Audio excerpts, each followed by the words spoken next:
Buenos días. El médico generalista se enfrenta cotidianamente a pacientes que sufren enfermedades reumáticas y es importante que cuente con las herramientas necesarias para hacer una anamnesis detallada y un examen físico minucioso. La terminología empleada comúnmente incluye la descripción de articulaciones centrales y periféricas. Son articulaciones centrales la columna vertebral, los hombros, las articulaciones coxofemorales y las sacroiliacas.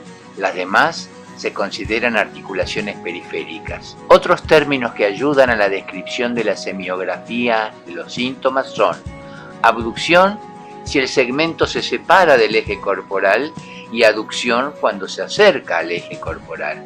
Cuando se rotan las palmas de las manos hacia arriba, se denomina supinación, y cuando se rotan hacia abajo, pronación. El bloqueo articular es la fijación brusca de una articulación en el curso de un movimiento de flexión y de extensión. Inspección general. La actitud es un aspecto a considerar con particular atención en pacientes reumáticos, ya que la conservación de la curvatura de la columna es un dato importante. El paciente se sitúa de pie frente al médico. Se observa la simetría bilateral de reparos anatómicos como la altura de los hombros y de las crestas ilíacas. De espalda se observa la simetría en la altura de las escápulas y la formación del mismo número de pliegues a ambos lados de la cintura. La pérdida de la simetría evoca escoliosis. Para poner en evidencia alguna desviación que no altera la simetría en la altura de hombros o caderas, se le solicita al paciente que flexione el tronco hacia adelante manteniendo las rodillas extendidas. Si hubiera escoliosis, se observa asimetría por sobreelevación de un hemitórax respecto al otro. Se completa la inspección de perfil. El paciente descalzo apoya el talón en la pared sin zócalo. Si las incurvaciones anteroposteriores están conservadas, el occipucio, las escápulas y glúteos también deben alcanzar la pared. La pérdida de la lordosis o cifosis fisiológicas también pueden detectarse al examen físico. Es común la cifosis exagerada e hipercifosis por aplastamiento vertebral debido a osteoporosis, por ejemplo, que es más frecuente en mujeres posmenopáusicas. Es útil valorar la marcha mientras el paciente se acerca al consultorio. Puede llamar la atención y reconocerse con facilidad la disbasia por sobrecarga de un miembro inferior que genera dolor en tobillo, rodilla o cadera. En el examen físico osteoarticular se realizan simultáneamente inspección, palpación y movilización de las articulaciones. Es importante seguir un orden que permita al médico revisar al paciente completamente, pero sin incomodarlo demasiado. Se puede comenzar con el paciente de pie, luego sentado, luego acostado en decúbito dorsal para valorar miembros inferiores, decúbito ventral para evaluar coxofemorales, sacroiliacas y apófisis espinosas. La movilidad articular incluye 3 instancias: la activa, la pasiva y contrarresistencia. La realización de los movimientos debe acompañarse con palpación de la articulación.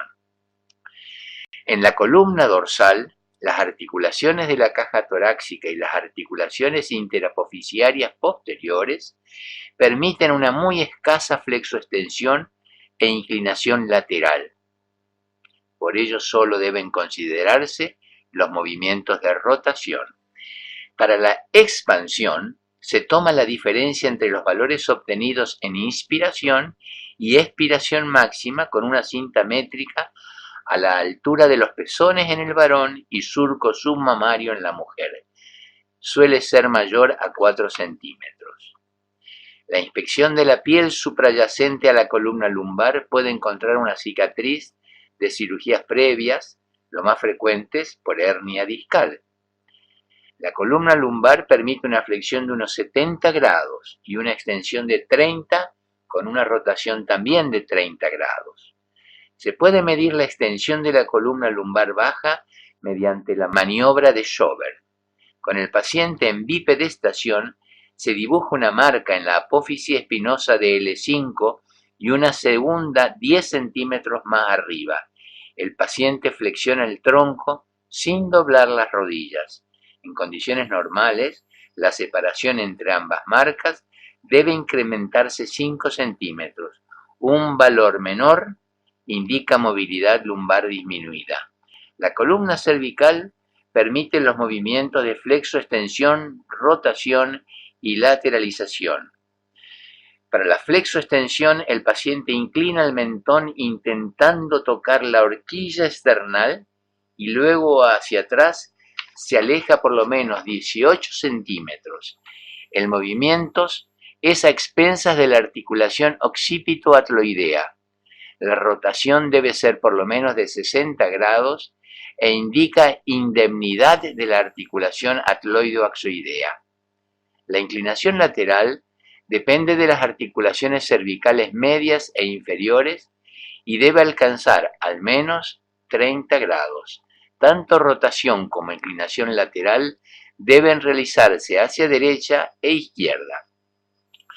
Para el examen de la articulación temporomandibular, se colocan el dedo índice y o el dedo mayor de la mano contralateral para verificar presencia de inflamación y o dolor. Para reconocer resalto meniscal o constatar subluxaciones o luxaciones, se solicita al paciente que abra y cierre la boca lenta y reiteradamente. En ocasiones son audibles chasquidos o crepitaciones. Las articulaciones esternoclaviculares, esternocostales y condrocostales se valoran en la inspección para la búsqueda de tumefacciones que indiquen inflamación o infección. A la palpación se comprime en forma unidigital con el pulgar o el índice o bidigital con índice y medio sobre la articulación explorada. Recordar que la presión se realiza hasta que el lecho unguial empalidece. Eso equivale a 4 kilogramos por centímetro cuadrado de fuerza, que es lo aceptado por articular. La exploración del hombro requiere atención particular, ya que numerosas estructuras pueden hallarse comprometidas: huesos, tendones, ligamentos, bursas y músculos. La inspección incluye el detalle sobre la posición, simetría, trofismo y colorido de la piel en ambos hombros. También la tumefacción en región anterior del hombro, que evoca inflamación de la articulación gleno-humeral. La palpación con el dorso de los dedos de manera comparativa en distintas zonas del mismo hombro y con el contralateral permite encontrar alteraciones en la temperatura. Puntos dolorosos indican compromiso periarticular.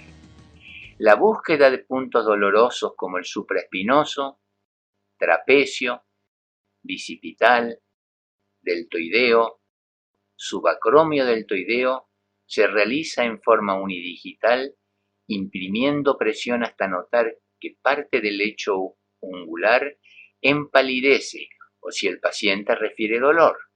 La corredera bicipital también puede palparse con todo el borde radial del dedo pulgar contralateral, ya que aumenta el territorio explorado.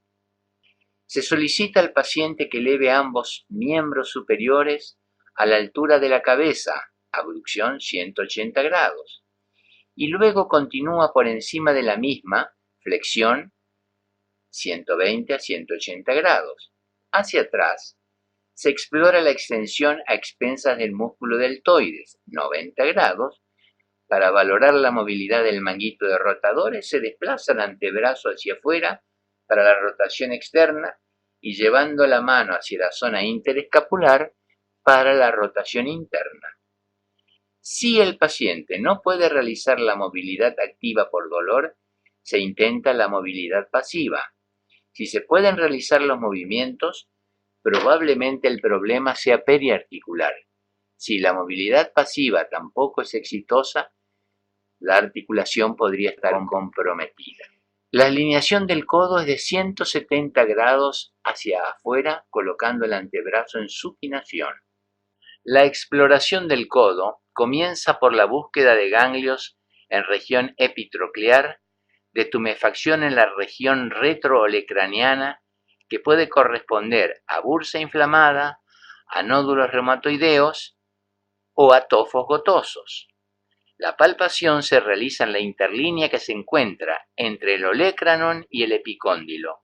Se puede detectar sinovitis, ya que esta articulación se expone a través de la interlínea externa fácilmente si el paciente semiflexiona el codo. Los puntos dolorosos en epitroclea y en epicóndilo se buscan utilizando la misma semiotecnia que el hombro. Si estos puntos son positivos, solo se describe como punto epitroclear o epicondilio positivo. Para definir la presencia de epitrocleitis es necesario realizar la maniobra que consiste en flexionar contra resistencia la mano y muñeca, ya que en la epitroclea se insertan los músculos flexores, y si esta maniobra despierta dolor, indica entesitis, es decir, la inflamación en la zona de inserción de los músculos. La epicondilitis aparece en la flexión dorsal de la muñeca contra resistencia.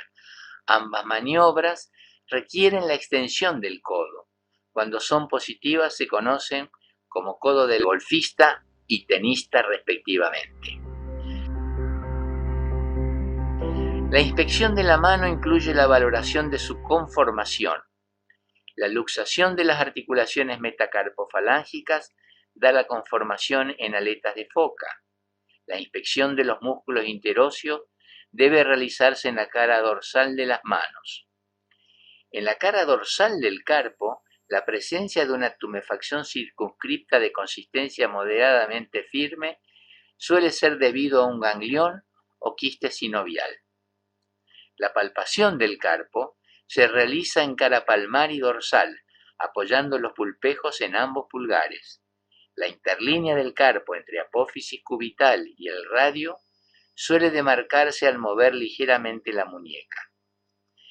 Los movimientos que deben investigarse en el carpo son los de pronosupinación girando la mano hacia abajo y arriba, flexoextensión en la muñeca, abducción con la palma de la mano hacia arriba y aducción con la palma de la mano hacia arriba moviéndola hacia adentro.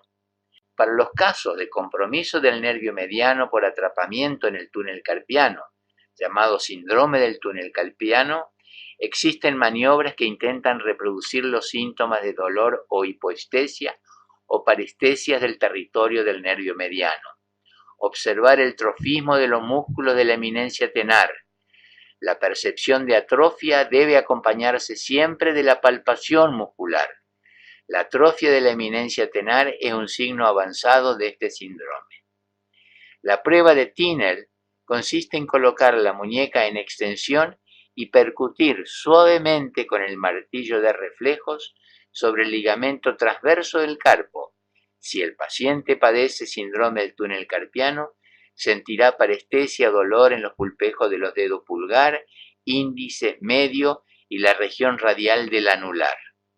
La prueba de Fallen consiste en flexionar 60 grados las muñecas y esperar la aparición de los síntomas mencionados anteriormente. En las articulaciones que están deformadas hay que diferenciar si la deformidad es dura, como en el caso de los nódulos de Everdeen o Bouchard, o blandas por sinovitis.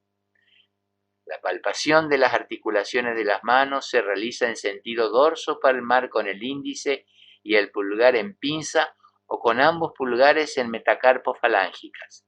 En las interfalángicas, continúa en pinza pero en sentido transversal. En cada dedo se puede explorar el grado de movilidad, principalmente flexo-extensión, la presencia o no de inflamación y dolor. Luego de terminar el examen con el paciente sentado, se lo invita a colocarse en decúbito dorsal en una camilla que debe ser recta o ligeramente sobrelevada en la cabecera para que desaparezcan las compensaciones de columna. Las espinas ilíacas anterosuperiores se colocan en el mismo plano horizontal y el muslo tome su actitud en extensión, Esta posición sirve para la exploración de los miembros inferiores. En caso de patología de cadera, el miembro inferior puede hallarse en flexión, rotación externa, abducción o aducción. Por ello, es importante la inspección previa a la movilización. La flexión del muslo sobre el abdomen describe un arco normalmente de 120 grados. La abducción es de 45 y la aducción de 30.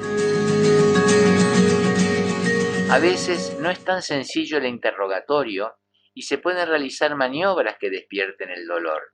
La maniobra de rodamiento consiste en colocar una mano sobre el muslo y otra sobre la pierna, indicarle al paciente que se relaje e imprimir un movimiento de rodamiento interno y externo al miembro explorado. El grado de libertad del movimiento indica indemnidad o no de la cadera explorada. La rotación externa, abducción y flexión se estudian con la maniobra de Patrick, que consiste en que el paciente coloque el miembro inferior apoyando el talón sobre la rodilla contralateral. Se observa la altura que queda entre la rodilla y la camilla. La limitación indica compromiso coxofemoral. Nunca debe olvidarse la medición de la longitud de los miembros inferiores con una cinta métrica. Se obtiene la distancia obtenida desde la espina ilíaca anterosuperior al malleolo interno del mismo lado. Se repite la maniobra con la contralateral. Si no se cuenta con cinta métrica, se puede comparar la altura de los malleolos internos o de ambos talones. Deben ser iguales o presentar una diferencia hasta de 1 centímetro, uno con respecto al otro. La maniobra de la SEC consiste en elevar el miembro inferior con la rodilla extendida y evaluar si aparece dolor hasta los 70 grados en cara posterior de muslo. De ser positiva, indica compromiso del nervio ciático.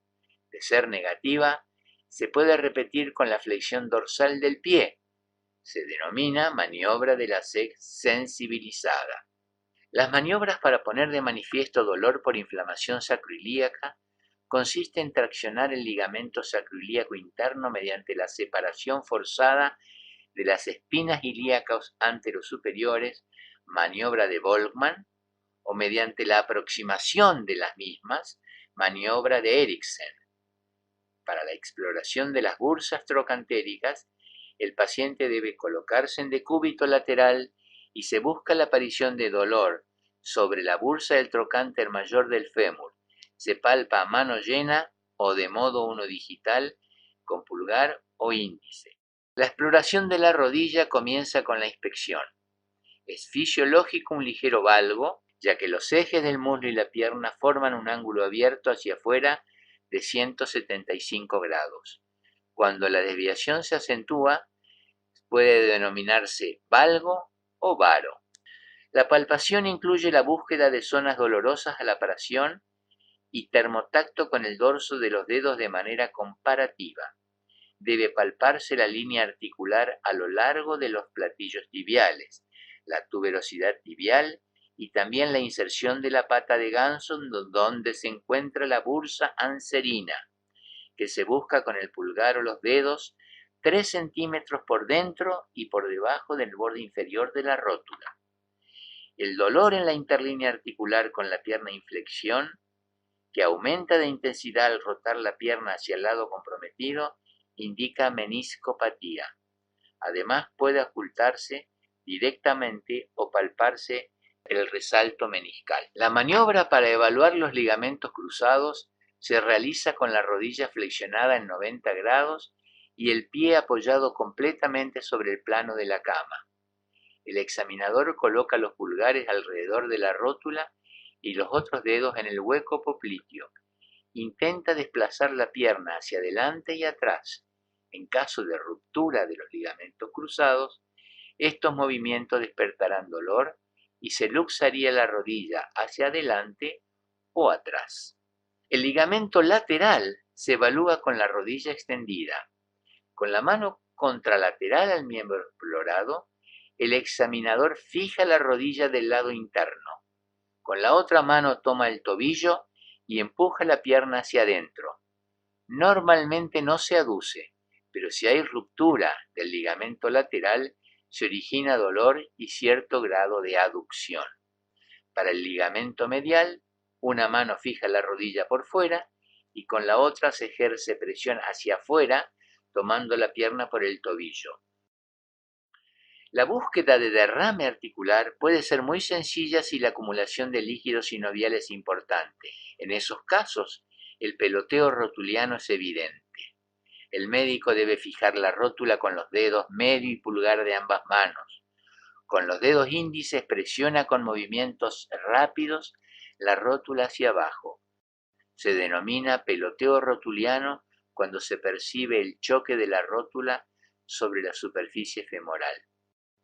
Si el derrame no es tan abundante, se puede realizar otra maniobra que consiste en exprimir los fondos de sacos sinoviales con el dedo pulgar y medio de la mano contralateral a la rodilla explorada. Con la otra mano se palpa si aparece algún tipo de fluctuación. La rodilla debe flexionarse por lo menos 130 grados y extenderse a 180 grados. Se pueden palpar y ocultar crepitaciones. La mano debe colocarse sobre la rodilla en su totalidad y debe acompañarla durante todo el movimiento. El tobillo es una articulación compleja. A la inspección debe incluir la búsqueda de los ejes normales con conservación de ciertos reparos anatómicos como la depresión premalleolar, el tendón de Aquiles puede ser asiento de manera similar al olecranon de bursitis, nódulos y topos. La movilidad del tobillo o tibio tarsiana debe alcanzar los 75 grados de flexión y 145 grados de extensión. No se aduce ni abduce fácilmente. La movilidad subastragalina incluye la pronosupinación y la abducción-aducción. No se mide en grados, sino por la presencia o ausencia de movimientos. Con una mano, el médico toma el pie y con la otra el talón. Con esta última ejerce movimientos de pronosupinación pasivos. Para valorar la articulación medio-tarsiana, con una mano se sujeta el talón y con la otra, en pinza, se toma el antepié.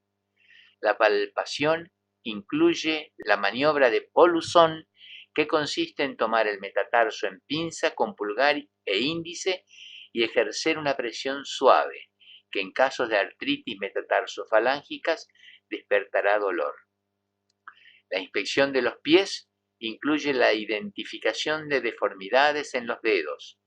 Las lesiones pueden ser mecánicas, como el alus valgus y los dedos en martillo o las callosidades.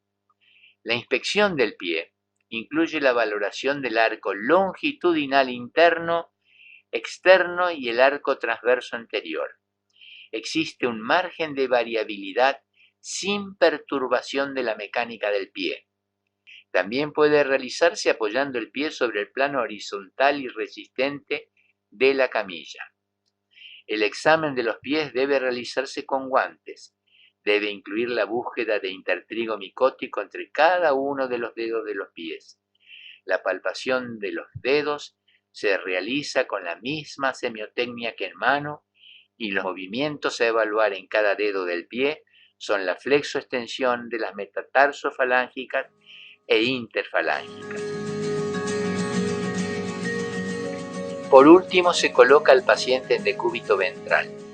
Esta posición sirve para palpar las apófisis espinosas vertebrales, eliminando el componente muscular, ya que la musculatura paravertebral se relaja en decúbito prono, si es que la contractura no obedece a causas orgánicas óseas.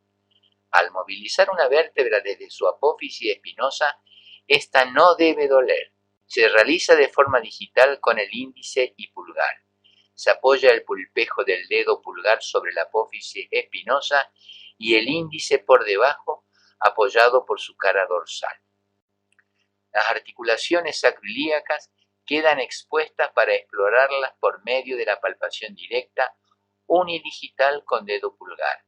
Los puntos glúteos se encuentran por fuera de los puntos sacroiliacos.